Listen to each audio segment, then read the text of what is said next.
ido a la orilla, no has buscado ni a sabios ni a ricos, tan solo quieres que yo te siga. Tú sabes bien lo que tengo en mi barca, no hay oro ni espadas, tan solo redes y mi trabajo, Señor, ni has mirado.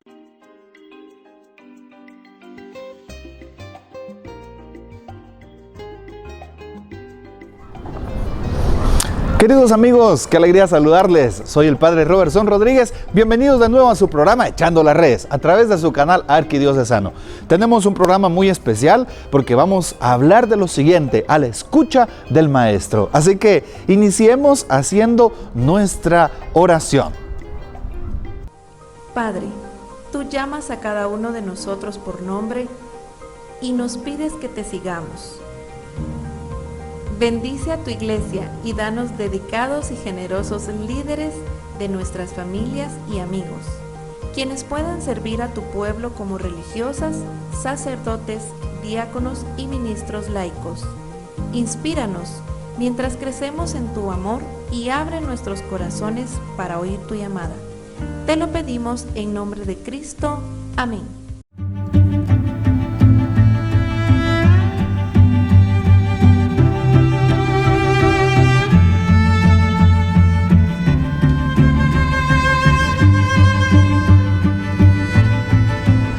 Qué gusto llegar hasta sus hogares y a través de la palabra poder tener elementos para cada uno de nosotros.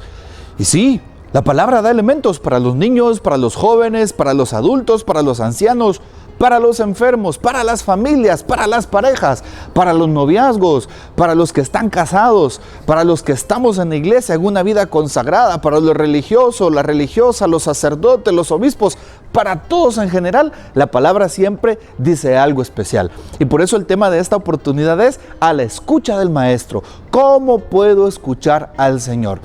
Algo que llama la atención en estos textos de la primera carta de Juan y de Gálatas es precisamente el don del Espíritu Santo. Así es, no podemos escuchar al Señor si no pedimos la invocación al Espíritu Santo. Recuerden también ustedes aquel texto del libro de los Hechos de los Apóstoles, cuando todos los discípulos están reunidos, pero con una actitud, están reunidos en oración.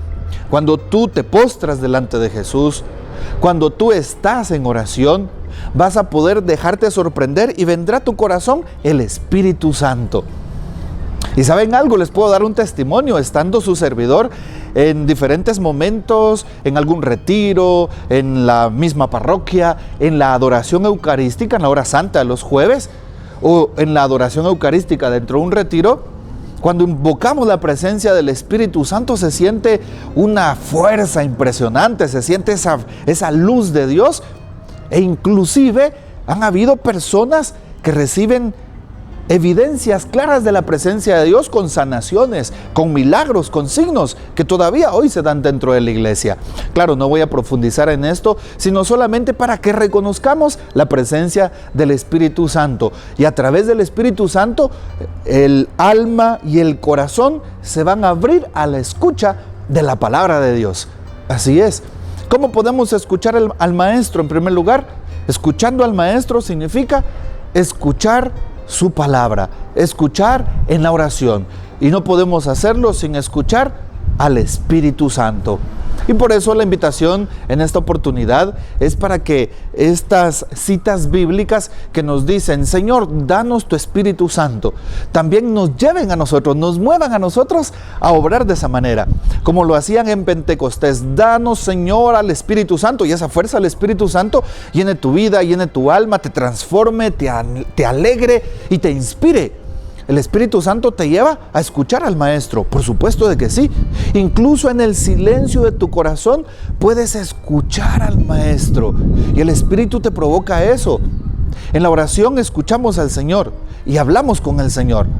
Hace algunas semanas hablábamos del tema a la escucha del discípulo. El Señor escucha las oraciones de su pueblo. El Señor escucha el clamor del corazón. Pero hoy el tema es a la escucha del maestro. El discípulo debe de escuchar al maestro. Por supuesto de que sí. Una actitud importante para aquella persona de iglesia es escuchar al Señor. Es saber cuál es la voluntad de Dios, que en breve vamos a profundizar. Esa voluntad para tu vida, para tu corazón. Y no puedes hacerlo sin invocar la fuerza de lo alto, el Espíritu Santo, que anima, que fortalece, que enciende el alma, que te da más fe. El Espíritu Santo que te ayuda a seguir adelante, pero también que te ayuda a escuchar al Maestro en tu oración.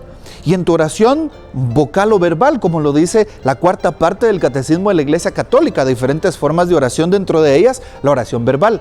Pero también el Espíritu Santo te lleva a una oración contemplativa. En el silencio de tu corazón puedes también escuchar al Maestro, pero a través del Espíritu Santo. No tengas miedo de hacer silencio, ¿sí? Incluso el mal, cuando estamos orando, escucha esas cosas que decimos. Lo dice María Sigma, Santa Catalina de Emmerich, que tengamos cuidado porque el mal se aprovecha de esa oración para muchas veces hacernos caer. Y por eso en el silencio puedes escuchar a Dios. Y no tengas miedo de ir a tu oración contemplativa, porque allí vas a escuchar a Dios. Y no tengas miedo de pedir al Espíritu Santo. Mentira que solo lo pueden hacer los ortodoxos. Mentira que solo lo pueden hacer los pentecostales o la renovación carismática en la Iglesia Católica. Todo cristiano debe de invocar al Espíritu Santo para escuchar la voz de Dios. Los dejo con esta inquietud en cada uno de sus corazones. Por favor, no corte la sintonía. Continuemos con estas reflexiones. Amigos, bienvenidos de nuevo. Y estamos justamente hablando de aquel tema que se titula A la escucha del Maestro. Habíamos hablado ya la semana pasada de a la escucha del discípulo. Cómo Dios nuestro Señor viene y se abaja, hace una kenosis, un abajamiento para escucharnos. Pero ahora nos preguntamos, ¿cómo escuchamos la voz de Dios? ¿Qué quiere Dios para mi vida? ¿Cómo se obra su voluntad en mí? Algo que llama la atención es aquella escena donde Jesús está en su oración en el huerto. Después de la última cena, viaja al huerto de los Olivos con Pedro, Santiago y Juan, aquellos fieles, aquellos que siempre jala a Jesús para estar con él. Llama la atención esa escena. Jesús está sudando gruesas gotas de sangre ante el inminente dolor que siente por su padecimiento. Y Jesús está consciente de que tiene que entregar la vida porque no hay otro camino para la redención humana. Y sabe los dolores, las dificultades que le esperan. ¿Y qué es lo que hace nuestro Señor? Jesús no dice, no, yo no quiero aceptar esta cruz. No, yo no quiero el proyecto del Padre. Y de hecho Jesús lo manifiesta cuando en esa misma escena dice, Padre, si es así, aparta de mí este cáliz. Pero si no, que se haga tu voluntad y no la mía. Jesús estaba consciente de lo que estaba sucediendo. Jesús estaba consciente de las cosas. Así es. Pero a la escucha del Maestro significa hacer también la voluntad de Dios. Y por eso las citas bíblicas del inicio de este programa son sobre el Espíritu Santo que nos mueven a la voluntad de Dios. Una persona sin el Espíritu Santo no puede cumplir la voluntad de Dios, es imposible. Un sacerdote sin el Espíritu Santo no puede guiar a su pueblo, a su parroquia. Un catequista, un ministro extraordinario, una persona en su comunidad, en su pastoral, en su grupo, no puede guiar a los demás sin la presencia del Espíritu Santo. Y Jesús tenía el Espíritu Santo, por supuesto.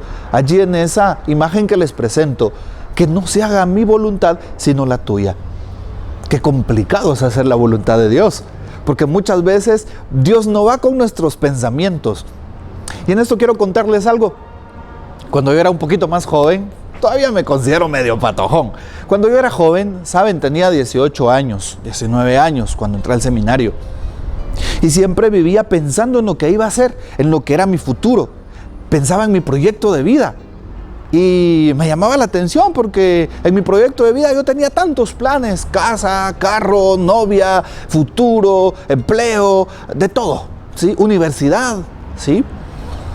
Y cuando incluí a Dios en todo eso, Dios me dijo, no es por aquí, es por allá. Y entonces ahí comprendí la voluntad de Dios. Ahí empecé a escuchar al Maestro. Por eso la cita bíblica nos lleva a pedir al Espíritu Santo para que sepamos interpretar por dónde Dios quiere que vayamos. Ya en breve, en el segmento de ¿Qué haría Jesús? Y también en el Cafecito con Dios, junto con los chicos del programa, les presentaremos una serie de ideas y de principios para que vayamos escuchando la voz de Dios y para que vayamos comprendiendo qué quiere el Señor de nosotros. Por eso el tema, ¿sí? A la escucha del Maestro. Así que los dejamos con más sorpresas. Por favor, no corte la sintonía, porque en breve regresamos.